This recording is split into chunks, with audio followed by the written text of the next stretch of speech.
आज हम इस वीडियो में मज़मून उर्दू जमात शशम हफ्तुम और हश्तुम ब्रिज कोर्स के 10वें दिन की मश्क को हल करने की कोशिश करेंगे। अगर आपको हमारा वीडियो पसंद आए तो इसे लाइक, शेयर और सब्सक्राइब ज़रूर करना और बेल आइकॉन को ज़रूर दबाना ताकि अगली वीडियोज़ की नोटिफिकेशंस आपको मिलती रहे। तो चलिए शुरू करते हैं। 10वें दिन की मश्क में आप लोगों को इसे हल करना होगा। आओ मालूम करें, उस्ताद वालिदैन दर्ज झील सरगर्मी से मुताल्लिक गुफ्तगू करें। अगर किसी लफ्ज़ के पहले बा लगाएं तो एक बामानी लफ्ज़ बनता है, तो ऐसे अल्फाज को साबिक़े कहते हैं। उस्ताद वालिदैन तलबा की मज़ीद रहनुमाई करें, जैसे बा जमा हया बा हया। आओ अहलियत पैदा करें।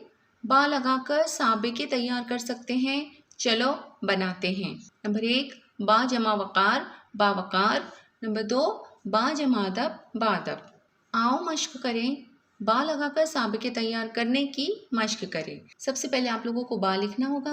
बा जमा वज़ू बा वज़ू। बा जमा अखलाक बा अखलाक। बा जमा इख्तियार बा इख्तियार। बा जमा नसीब बा नसीब। और बा जमा किरदार बा किरदार। तो इस तरह से आप लोगों को नए अल्फाज तैयार करने होंगे। आओ तख़य्युलाती बने।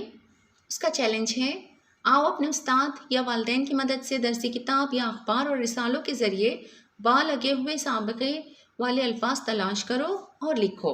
तो मैंने यहाँ पर कुछ अल्फाज लिखे हुए हैं। मिसाल के तौर पे आप इनके अलावा कई सारे अल्फाज लिख सकते हो, जैसे बा जमा इज़्ज़त बा इज़्ज़त। बा जमा वफ़ा बा वफ़ा। और बा जमा हिम्मत बा हिम्मत। तो आज इस वीडियो में बस इतना ही। उम्मीद है आप लोगों को सारी बातें समझ में आ गई होंगी। अगली वीडियो में फिर मिलते हैं। अल्लाह हाफ़िज़।